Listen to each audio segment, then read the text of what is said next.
Rồi mình sẽ tiếp tục cắt lúa phần 2 nha mọi người.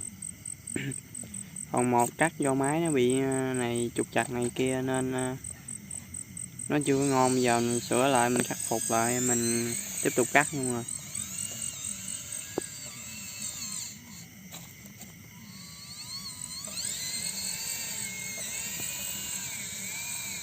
Rất tỏi này khó cắt lắm mọi người. Rồi máy nó qua nó sửa cụ cái cục đó cái này.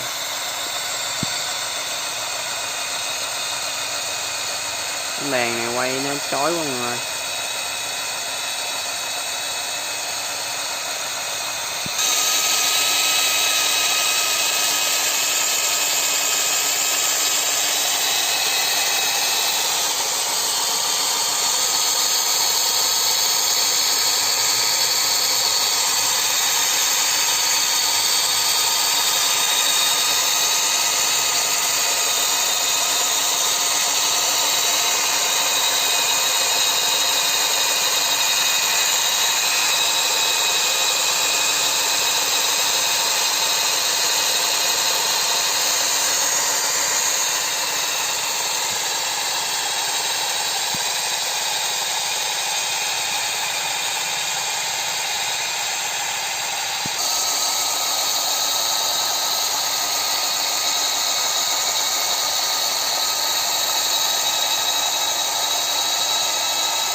Chạy đều đều máy lên đây.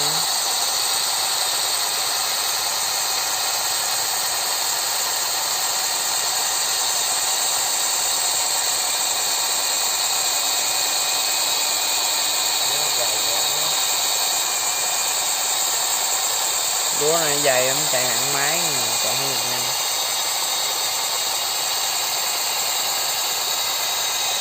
Cái rớt lúa ra xuống nè mọi người, không biết mọi người thấy không.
cắt cái tối xương nó ướt cộng dây ca go nó bị tuôn tuôn luôn rồi.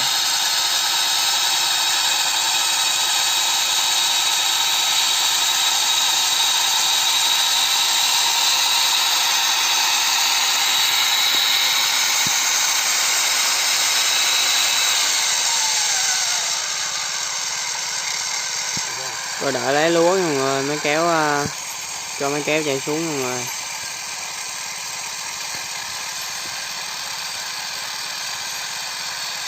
Máy kéo chạy xuống lấy lúa đó.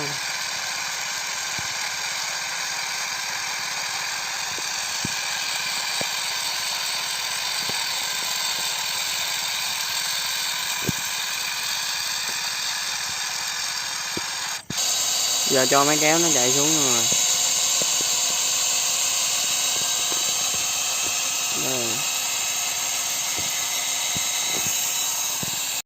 Đây máy kéo cho nó đậu đây nhưng mà còn máy cắt thì đang cắt bên kia.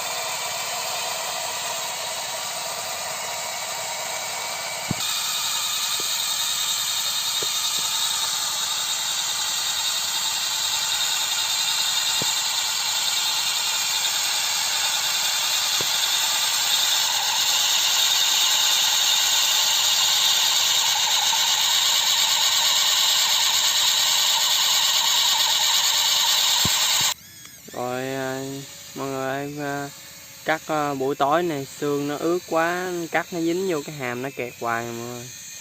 Nên vô mình cho máy vô nghỉ mọi người. Sáng mai mình ra sửa trụ luôn. Đây máy nó đang chạy vô mọi người. Cắt cũng được 2-3 luống vậy, 3 luống rồi. Xương nó ướt quá mọi người. Nó cứ bị nghẹn cái hàm hoài. Với lại ướt quá dây go nó bị tuôn rồi.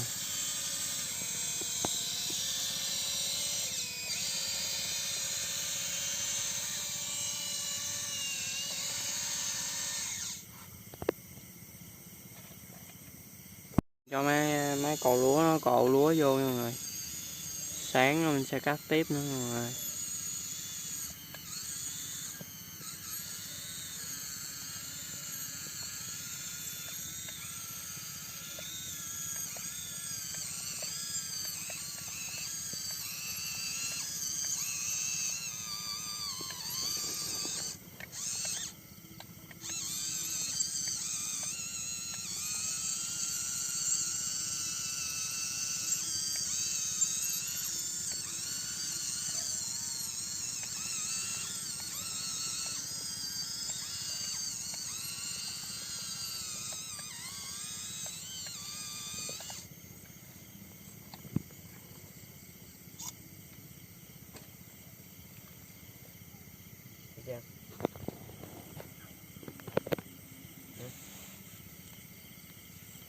Đây cho hai máy nó đầu đây.